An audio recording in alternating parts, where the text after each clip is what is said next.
Boss, alam mo ba yung Thessalonica Street? Thessalonica? Oo. Doon po sa dulo.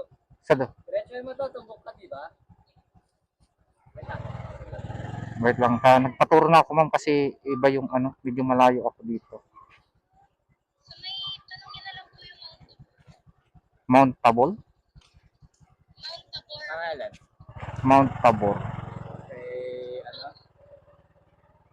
Anong block kaya? O 66? 63? Ah, 68. 68? Hmm. Ganito kuya. Kanino? Hindi, pa sa ano mo na lang yung Thessalonica Street 25 sir. lot 10? Oo. 25 lot 10 eh. Hmm? 25 lot 10? Hindi nga yan, dito 68 nga yan. Ah, 68 lot 10. Di ba tutumbukin mo yan? Yung dulo niyan, di ba galing kami main road? Basta tumbukin mo yan. Kakanan ka. Pinakadulo.